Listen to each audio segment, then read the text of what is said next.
ৰাষ্ট্ৰীয় স্বাস্থ্য মিছনৰ যিসকল কৰ্মচাৰী সেই কৰ্মচাৰীসকলে আজি কৰ্মবিৰতি ঘোষণা কৰিছে আৰু কৰ্মবিৰতি ঘোষণা কৰি সচলৰ যি ধৰ্ণাস্থলী সেই সচলৰ ধৰ্ণাস্থলীত বিক্ষোভ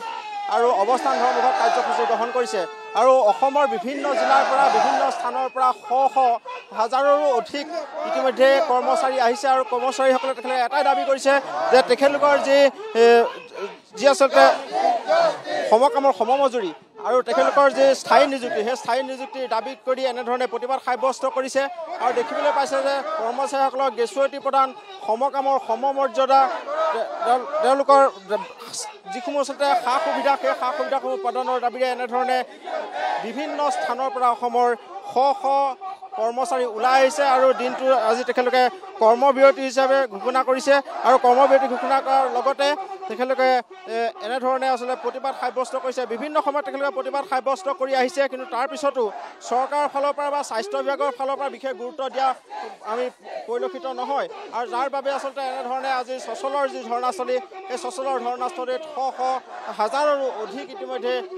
কৰ্মচাৰী ওলাই আহিছে আৰু তেখেতলোকে কৰ্মবিৰতিৰ লগতে অৱস্থান ধৰ্মঘটৰ কাৰ্যসূচী গ্ৰহণ কৰিছে যিগৰাকী সভাপতিগৰাকী আমি পাইছোঁ দাদা আপোনালোকৰ আজি প্ৰতিবাদ সাব্যস্ত কৰিছে পূৰ্বেও আপোনালোকে প্ৰতিবাদ সাব্যস্ত কৰি আহিছে কিন্তু চৰকাৰে যেনেধৰণে আচলতে ব্যৱস্থা ল'ব লাগে বা আপোনালোকৰ সমস্যাসমূহ সমাধানৰ ক্ষেত্ৰত যি গুৰুত্ব দিব লাগিছিলে সেই গুৰুত্ব দিয়া পৰিলক্ষিত নহ'ল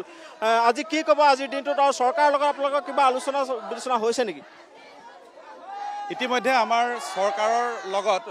সন্মানীয়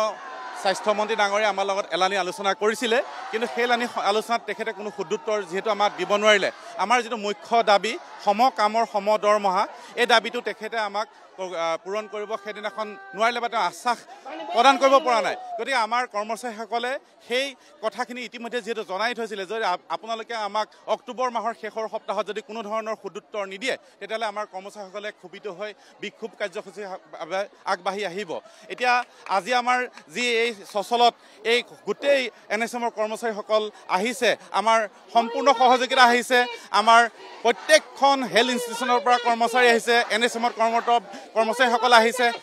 ব্লক পৰ্যায়ৰ পৰা আহিছে জিলা পৰ্যায়ৰ পৰা আহিছে আৰু ষ্টেট অফিচৰ সকলো কৰ্মচাৰী আজি আমাৰ NSMৰ এই বিক্ষোভ কাৰ্যসূচী তথা ধৰ্ণা কাৰ্যসূচীত যোগদান কৰিছে আমাৰ দাবী এটাই যে আমাক সমকামৰ সমদৰমহা লাগে আমাক মৰ্যাদা সহকাৰে আমাক জীয়াই থাকিবৰ কাৰণে আমাক আৰ্থিকভাৱে সচ্ছলৰ যি ব্যৱস্থা সেইটো কৰি দিব লাগে আৰু আমাক এই সময়ত যি আমাৰ সকলোৰে ফেমিলিসমূহৰ বা আমাৰ NSMৰ কৰ্মীজনৰ কিবা কাৰণত তেখেতৰ যদি আনটাইম ডেথ হৈ যায় তেওঁৰ কৰ্মসংস্থাত যদি মৃত্যু হয় তেতিয়াহ'লে তেখেতৰ পৰিয়ালক সম্পূৰ্ণ দৰমহাৰে তেখেতৰ পৰিয়ালটো প্ৰটেকশ্যন কৰিবৰ কাৰণে আমাৰ আহ্বান থাকিল এই দাবীসমূহৰ যোগেদি আমি সন্মানীয়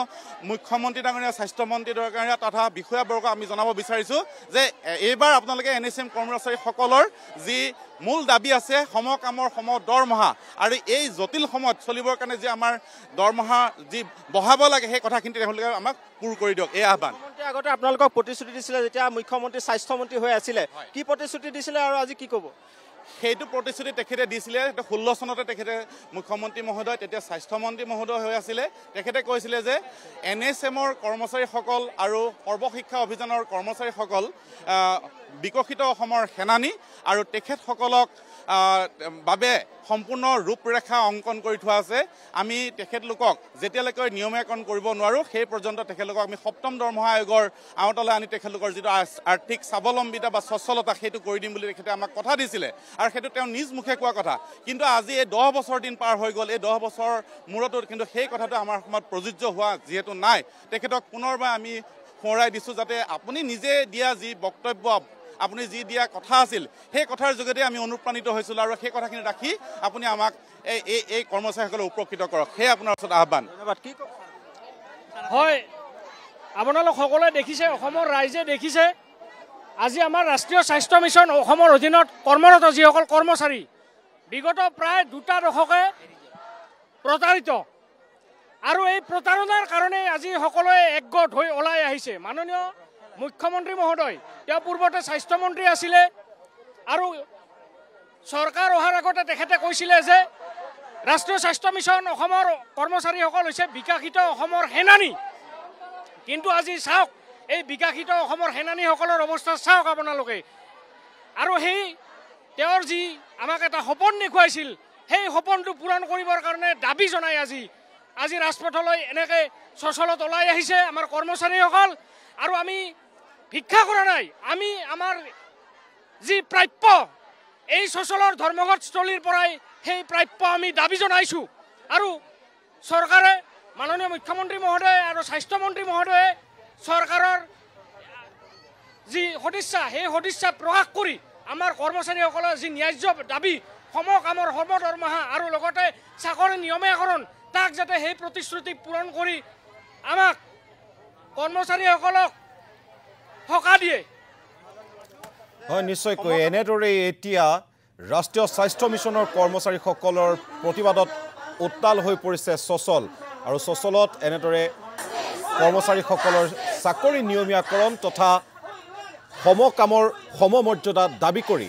শ শ ৰাষ্ট্ৰীয় স্বাস্থ্য মিছনৰ কৰ্মচাৰীয়ে আজি এনেদৰে প্ৰতিবাদ সাব্যস্ত কৰা দেখিবলৈ পোৱা গৈছে। সবিশেষ জনোৱাৰ বাবে সতীৰ্থ নাৰায়ণ শইকীয়াক আমি ধন্যবাদ জ্ঞাপন কৰিছোঁ।